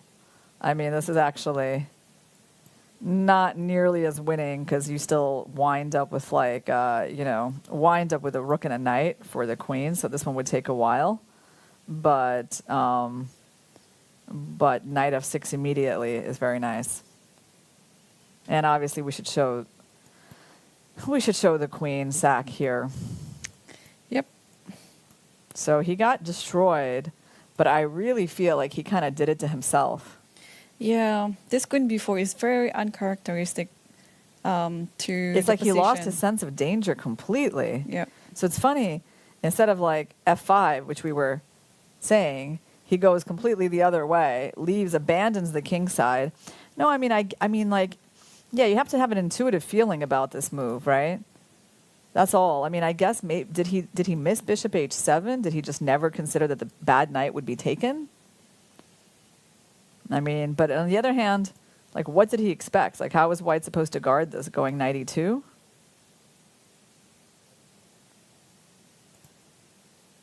Yeah, I mean, the queen has to stay on e7. This is kind of natural, right? Because it's a forcing move. And then coming in with the knight is also natural because we know all those ideas are there. So I don't even know. I can't explain it, actually. Like, I really can't explain what he blundered here. Well, poor Fabi. Yeah, I think maybe, I mean, looking at this game, you actually get the feeling like he was really impacted by yesterday's loss. Result, yeah. Yeah. But I mean, Abasov, like, what an easy win with the white pieces. Yep. 26 moves, really flashy, right? And those pawns, they got to e5 and f5 in the end. He got it in the end, yeah. And also this knight e4 idea. Yeah. He got it in the end. He got everything. He got everything in the end, yeah. Wow. Well, tomorrow Fabiano will be playing with white pieces, so let's hope that he will make the comeback that's very much needed to secure the tiebreak, actually. Yeah, but it was a very good game by Abasov, yeah. Very dominant straight out of the opening. And yeah, unfortunately, Fabiano just blundered, and as you said, losing his sense of danger, and eventually lost in such a way. Okay, so this is the final. Praggnanandhaa versus Magnus Carlsen, and I like how this game is going. You see, because it's going to be very instructive how to carry out on this type of end game. Black is doing everything he's needed to keep the game alive, not to be like a very dry drawing end game. So we have this position on the board, knight d7. So after rook c1, d5, and rook c2 by Pragg, yeah, defending the pawn, so his knight will be free to move. And I guess if black would have played d4, where do you think this knight would have gone? I mean, I just want to say intuitively, I have no idea. D1 maybe? Oh no, B1. It would have been a good question too, right? Yeah, maybe B1 and then D2 and something. So after knight B1, knight D5 maybe, and rook B7, at least the rook can stay there. Also, this pawn might... Oh yeah, that pawn is... I mean, this is kind of a good question, D4. Because I didn't like this move for this reason. Now, maybe white still has a draw here, but I was kind of afraid of that pawn just coming up. I mean, I guess you can attack it, and if I move it, you take that one, and everything is still fine. I mean, it's kind of a cool line, right? It's like, who knows? Rook D5 maybe, yeah? Yeah, rook d5, and I guess I don't have time for this because you take, and when my rook comes down... First you can have rook D2. Funny, isn't it? Rook D2. Let's show it. Let's show it. Yeah, that's nice. So I'm thinking here because I'm like desperately trying to promote my pawn. But Irene has come up with the beautiful, rook D2. Although, wait. I was thinking, why don't we just take on B2 and rook B4? I think that's simple. Wait. Okay, what is wrong with first this? First of all, okay, you know what it is? They move out of the pin, and actually you can't take. You can't take. And you can't take, and actually got to move the rook and then lose that one. That's pretty funny. Right. Yeah, so in fact, what you got to do is just take the rook, and then actually you get B4. behind it, and then white is fine. Yeah. Well, there are some sharp lines involved with pawn move d4, but I mean, it's true that other than this, like pretty much all of these moves are possible. Knight b1, I mean, well, knight b1, there's knight d5 to look at. But I guess, I mean, obviously black is fine in all these lines, but maybe Magnus just wants something more complicated than this position. And probably rook c5, yeah? Yeah. Mm. Probably that. Is that a draw? Or are you actually better here if you take this pawn and then come back? Yeah. So probably just where to put the knight then? Yeah, well, there's an amazing move here if you want to sack your knight for 2 pawns. And you have to actually, you might get a third pawn. You might get a third pawn. Wow. It's an interesting line. But okay, obviously Magnus doesn't need to look for lines where he needs to find equality. So he decides not to go d4. He plays knight d7. And rook b1 is on the board. So, yeah, I actually think we're getting the scenario I was telling you about, like, but with black having pushed, and now black is getting to bring in the king. King will stand fantastically on d6. And once the c pawn is secured, I start playing against the a pawn, and this could actually be a long game. Yeah, we kind of like predicted during the break that this game will end very soon, and the other game between Nijat versus Fabi, it's gonna take a while. But yeah, I think the opposite. Yeah, it's the opposite. So. Okay. So unless knight c5. So I think at this point in the game. By the way, is there like a tactic? Is there a tactic like that? What am I missing? I think you can just move the rook back to d8, and after rook c5, rook 8. No, but I'm saying this white just equalized. Oh, there's rook a5. Rook a5. Sorry. That's it. Because I was like, hey, maybe Magnus was allowing some draw with this, but yeah, no, we can actually save the knight. Yeah, and there's no way to win it. Because on that move, D4. there's d4, and then I get to keep the pony. Okay, but obviously that's a tactic you have to look at, right? Okay. So what I'm saying is the way I feel about this position, at this point in the game, Pragg has realized, like, he's certainly not pushing for anything, and he needs to find his way to a draw. That's the mentality, right? Because it changes, right? Like, probably when he entered the endgame, he was thinking, everything is fine. Yep. Maybe it'll be an easy draw. And then a few moves later, he's like, oh, Magnus is trying to win. He's trying to keep this game going. And now he's probably thinking, okay, how do I make my draw? I think that, at least that would be, that would be the way I would think about it. So I don't know about this move, to be honest, this knight c5 move. Like, I don't know how well the knight is going to stand there. Maybe he's trying to go to e6 or something. Yeah, that's possible too. I don't know why he didn't go, like, king here. Was he just, he's not getting in time to d6. He can't go here because of knight d5. So you have to guard d5 by playing something, yeah? Yeah, like I actually, but then maybe he just doesn't guard this pawn in time. Yeah, maybe knight b8. I mean, I actually think it's interesting. I think if you can get your king, you can move back your knight. Knight d2, knight b3, knight c5. I don't mind your knight there that much, though.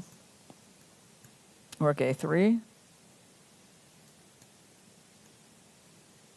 Rook a7 even. Like, this position I would play as black. I mean, yeah, maybe no need to play knight c5 right away, but just keep it there. Probably d4. And you'll be forever tied to that pawn. Maybe f6. Wow, and e4. Right here, or where? No, or d4, f6, e4.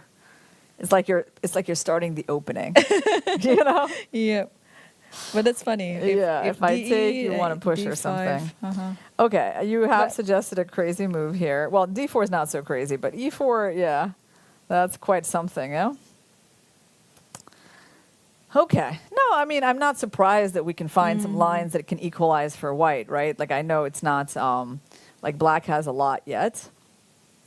But yeah, Prague did, I think, a very good move there. Rook c1. Rook So c1. he was basically setting up this tactic.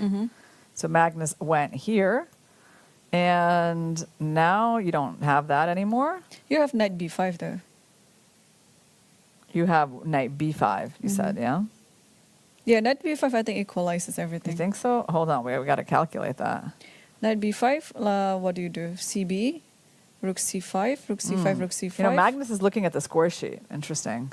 Like, What how is many he- moves have we made before the maybe overdraw? he's well, I don't know. Yeah, it's either that. Can I offer a draw or how many moves do we need to get to the time control? Oh, right. I think that's actually more likely. Right. They still need to make 15 more moves, so Prague is in a little bit of time trouble. Yep. Okay, so is knight b5 a move here, Irina? Okay, let's think. So knight b5. Well, first of all, I can move my knight. You can move your knight, that's true. I can, but then you have knight d6, and then you can try to take my pawn. So that's one issue. So knight b5, I mean, obviously if I take with the rook, you get everything you want. Even there I have king f8. Yeah, Even there, actually. you don't necessarily get everything you want. So one issue is this, that like I kind of give you what you wanted, but then I go king f8 and I try to again get my king to d6. Yeah. Probably in this position there's e4. And it's just in E4. time. Yeah.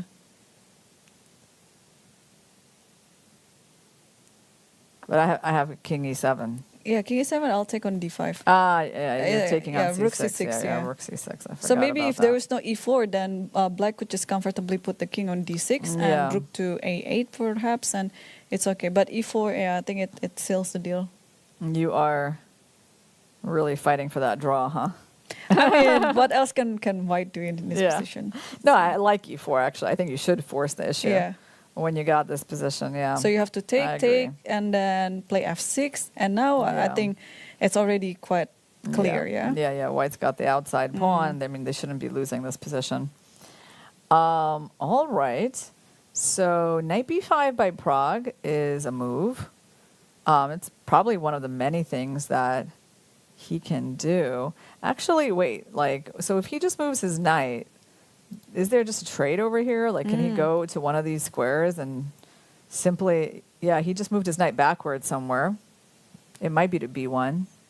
Looks like it. Looks like b1, yes. Yeah. And Magnus played knight Yeah, we're e6. actually seeing the trade. So we might be actually finishing this very soon after all these trades. Yeah. Well, Magnus tried a little bit. I think that's the right move from him. Yeah, he seems to know where this is going. Yeah. So after you take on c6, rook c6, rook c6, rook c6, rook a2. But there is knight, but knight c3, but rook c2, yeah? So this knight is tight. Rook Knight c3, rook c2, and now... Got to be careful with d4. Oh, look at that. Oh, wow. And then in this don't line, stop, yeah. White's up a pawn. So you have to take on e2. You take on e2, and it's like a draw. It's very drawish, yeah. Yeah, although, Prague has the slightly weaker pawn. And after rook takes e2, it's exactly 30th move. So Yeah. shall you put your money onto this line? Oh, yeah. Thanks for offering me to put my money there. That's been going so well. But yeah, let's see. So we have knight b1 on the board and knight e6 on the board. So Prague is thinking. He has to take, otherwise c5 is coming. And it's not so clear anymore. Yeah, well, also knight d4 is the big one. Yeah, no? knight d4 is coming. You don't want to play e3 in this position. Yeah. Yeah. So I think Well, he has yeah, to take. right. Like, you can play that, but I think really C5, he yeah. really should simplify. So let's just look at this line again. Takes, attack. So there's different ways to guard it, but you don't want to do that. Knight Knight c3 is the very simplest, logical. yes. Rook c2 by Magnus. You gotta. This happens and this happens. Now I don't think that Magnus will offer a draw here, just because if You there's have a a better knight, theoretical, uh-huh. yeah, if you can win this pawn, then actually you can still play. Oh, Prague decides not to take on c6. He goes knight d2. Wow. Let's see if that matters. It might not matter. So c5, there's knight b3. Maybe then rook b5. There's... Wait, so what did he calculate here? Knight d4, knight b3 he wants? Oh, Magnus just instantly played rook a8, so he's just inviting him to take the pawn. Huh. Interesting. So Magnus doesn't even look at knight d4. Knight b3. Right, because there is this trick. Uh-huh. Yeah, it's quite a good trick, yeah, by Prague. Trading everything. And on c5, there's this, and then I guess black can't really move anything, yeah? Black's not really threatening. Oh, no. If c5, you play e4 again, maybe. Because you are just getting the space on c4. Yeah, and then rook b2. And so you're not worried about this because rook b2, and you might get the c4 square, yeah? Okay. Makes sense. So Magnus, but yeah, he instantly reacted, yeah? Rook a8. Does he think he's better after rook takes here and then knight d4? I think he does think he's better. But if knight there, or rook there's c8. check. Yeah, so you should take on a2. All right, so if rook I c6, take... rook a2. Yeah, let's just show why you can't do that, because that's a check. And then we have time to play e3 or knight b3. Or knight b3. Mm-hmm. Yeah, so you're going to take on a2. Okay. And now what's next? Knight f3 or knight b3? Knight f3, rook e2. Or you can put back... Oh, I was thinking rook c2, but then there is knight d4. Or maybe it's knight f3. Knight f3, rook e2, and then king f1. So you can throw in rook c8 first. So knight f3. Yeah, knight f3 is the idea, but you can throw in rook c... Because otherwise with two rooks it's going to be dangerous. So rook c8 first. Trade, and then go knight Takes, f3. and then now knight f3. And rook e2, king f1. Yeah, and then it's another trade. I win that pawn, yeah? Yeah. So I think this should be the continuation. Yeah, you have to play rook c8, otherwise it would be dangerous on the second rank. And then you have to play this move to save the pawn. Rather ugly, but... Or knight e5. But it kind of does the job, yeah? Knight e5, f6. And then rook somewhere. Rook e8, rook e8. Yeah, looks like a bit... Yeah, knight g1 should be fine. So he did knight f3. So he's not taking on c6.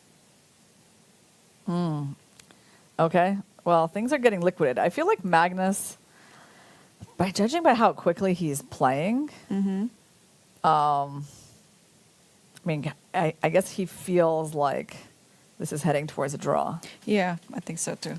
And we could tell that players are getting tired anyway. Yeah. We could see from Fabiano's game how he blundered such a position. Yeah. So, yeah, I think it's just... Yeah, Fabi's game was definitely uncharacteristic for him. Yeah, definitely. You don't really see that many Fabi games like that. No. No. No, not at all. I mean, he's a lot more tenacious than that. Yeah. Yeah, it's just the fatigue, I guess, and the stamina. Everyone is very exhausted in this tournament. They're here already for almost 4 weeks. And, yeah, I was actually expecting some mistake like that too. Like at the end of the event, not at the end of the day. At the end of the event, we already saw like so many mistakes also from the yesterday's tiebreak as well. Yeah, and I guess, Abbas, he did get that day off, and that kind of made a difference. Yeah. And Fabi was, had to play right after his match against Prague, so, but I mean, that means that Fabi needs to come back with the white pieces. Yep. And because otherwise, can you imagine, like, Fabi's spot in the candidates kind of depends on Magnus. Still on Magnus's decision, Still on Magnus's, yeah. But okay, this is still the first qualification to the candidate. They will also have Grand Swiss, for example, another avenue for the candidate spots. And Prague is reaching it. I think he has to take, right? Take the pawn, right? So let's see. He's going to take. Then his knight has to move. So where is it going to go? It can go back. If you take here, I just take any E4. That should be a draw. If you defend the pawn on C6, I got to play rook here. Then you can take. Take on E4. Can I go here? Oh, you want to trap the knight? Yeah, I want to save my rook. Yeah, I can play rook A2 and then rook E2, rook D8. You cannot save the knight, right? That's clever. So you're just going to take, huh? Mm-hmm. And you have to take the knight, otherwise E3 is there. Yeah. I mean, I can take... Well, actually, you can take E4. Why has white lost all their pawns? I guess it's okay, but rook D8. Yeah, and how do I equalize this? I'm still going to be... I'm still going to be down a pawn, right? Uh-huh. And then rook takes, 3 against 4. Okay, but then this will just go on. Yeah, rook C8 and then rook E8. Yeah. And then king goes to F1 maybe or something. Yeah, it should be drawn. Right, but like, there's no way this is going to happen because like Prague isn't going to give Magnus some position with like the extra pawn and to play this for another hour or two. No, so hold on. So let's play carefully here. So E4 is on the board. So we're expecting, okay, pawn takes, reasonable. Pawn takes knight D2. Knight D4. Okay, he captured. Knight D4, rook C4. Knight takes E4. Now, knight takes E2. Now we can think because we have choices here.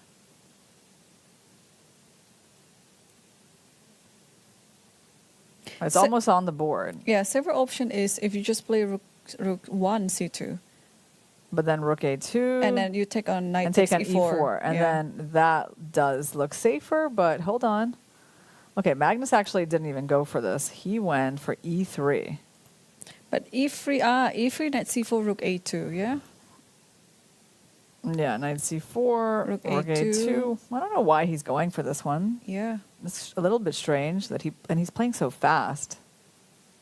Okay, there should be like many lines to make a draw, but okay, knight C4 looks very tempting to play. Yeah, okay, knight C4 is definitely the right move because we don't need those double pawns. And I kind of wonder why Magnus is even interested in this position. Maybe knight D4 now. Yeah, maybe because he wins that pawn. Yeah. Because if it wasn't for that, I wouldn't really see why he would want this. Yeah, totally. And you have to takes, and then black does win that pawn immediately. Yeah. So rook C4 maybe, yeah? How to continue this? I still don't really get like why he went for this position. But I guess I can't really get... Yeah, I guess you can always get the knight out. Okay. Also rook D2, knight D4, yeah.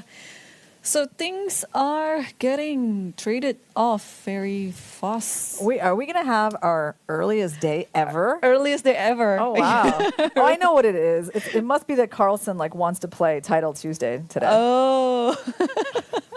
What an incentive. Yeah. No, I mean, should we make some bets on whether he's going to be playing Title Tuesday? Oh, he will. You think he will? He will. The question is which Title Tuesday? One of them or both? Because the late Title Tuesday starts at 2 a.m. local time.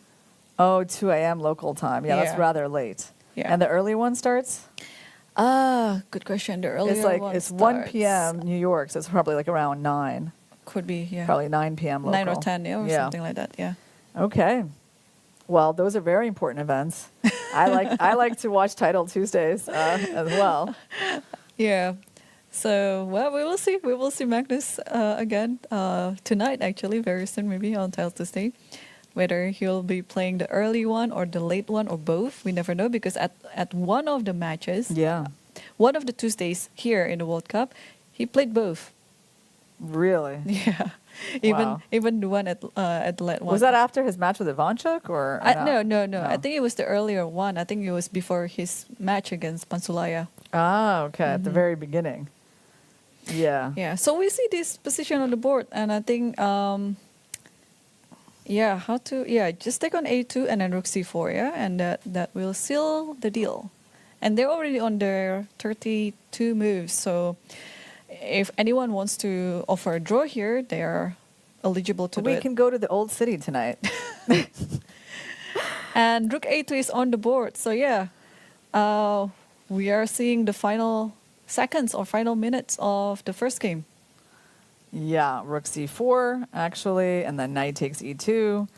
Rook c6 and draw. Yeah, Great. and draw. I mean, they've made 30 moves, so it's kind of coming. Magnus plays c5. Okay. He's funny, right? That's the thing. He has a sense of humor that he brings into his games. And now rook takes e2, and the knight will go to e6 just to go.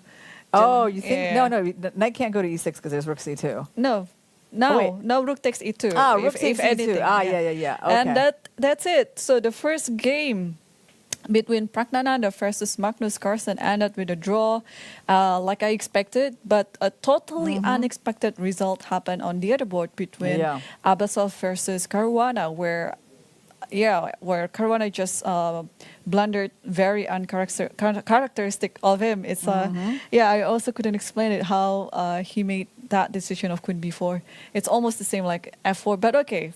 f4 was more understandable in the tiebreak, but queen b4 was totally a blunder. So yeah, we saw on the camera both Praggnanandhaa and Carlsen. They are analyzing the games. Yeah.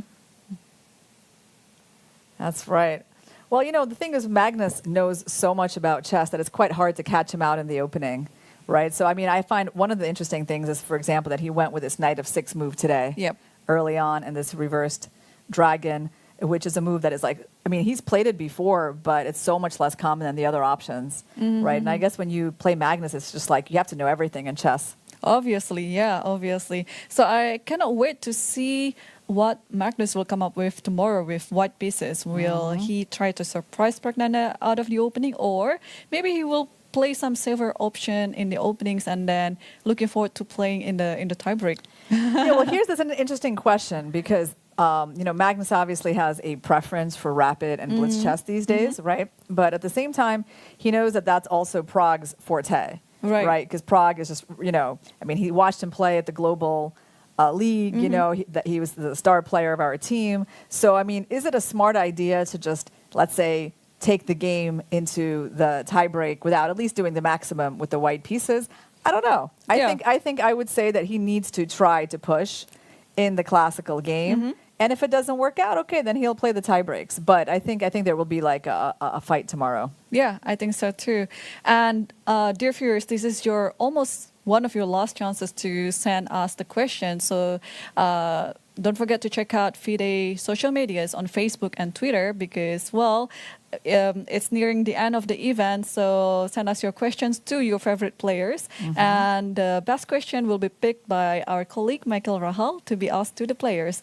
And also, after this, we will have the interview of Nijat Abasov after he defeating Fabiano Caruana. So yeah, we will see you again.